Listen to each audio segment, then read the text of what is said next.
সন্ধ্যাটা হইয়া সারতে পারলো না, আর পেটের ইন্দুরগুলা নাচানাচি শুরু করে দিছে। তো দেখি কি আছে বাসে, এই আলু ভর্তা আসতে। আচ্ছা, এটার মধ্যে কি আছে? এইটাও আলুর ভর্তা। তো আলু ভর্তা দিয়ে আজকে আমার কিছু একটা বানায় ফেলতে হবে। আগে দেখালো ডিম আছে নাকি ঘরের মধ্যে, ডিম না থাকলে তো আবার এই রেসিপি করা যাবে না। আরে আসতে অনেকগুলা ডিম আছে, তো আমি 2টা ডিম নিবো, বেশি না 2টা। শালার রেসিপির আইডিয়া পাইয়ে গেছি, তাই আমি অনেক খুশি অনেক। তোমরা গেস করে কমেন্টে বলো তো আমি আসলে কি রেসিপি করবো।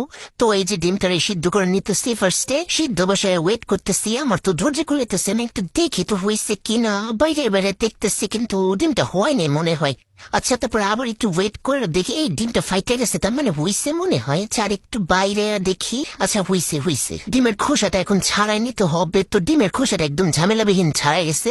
আমার মার ঝাড়ুর বাড়ি খাওয়ার আগে এই ময়লাটা নিয়ে সুন্দরভাবে বাথরুমের মতো ফালাই দিয়েছি। সিদ্ধ ডিমটার মাঝখান দিয়ে ফাইরে ফাইরে এখন 4 ভাগ করে নিব ডিমটাকে। 4 ভাগ করতে যাবার হাতের 4 ভাগ করে ফেলু না, তাইলে আর তোমার বিয়ে দেওয়া যাইব না।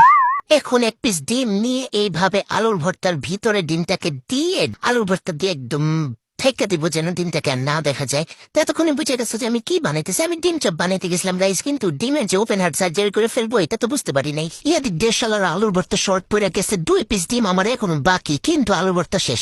তো কি আর করা, এই দাঁড়ায় দাঁড়ায় খায় লাইতেছি, মানে গেলা লাইতেছি। গেলা ছাড়া তো অবশ্যই আমার জীবনে আর কিছু নাই। তো এই যে আলুর চপগুলো আমি বানাই নিছি, সরি ডিম চপগুলো বানাই নিছি। এতটুকু পর্যন্ত তো ঠিকই ছিল, কিন্তু পরে আমার সাথে কি হলো তো দেখতে থাকো তারপরে কি হয়। এখন আরো একটা ডিম লাগবে। তো আরেকটা ডিম যে আমি যে ফাটা একটা বাটিতে নিয়ে নিছি, সোনার ডিমের খোসাও পড়ে গেছে। তো খোসাটারে সরানোর চেষ্টা করতেছি, এই যে সরাইছি। আচ্ছা, এখন একটা কাঁটা চামচ দিয়ে ডিমটাকে ইচ্ছা মতো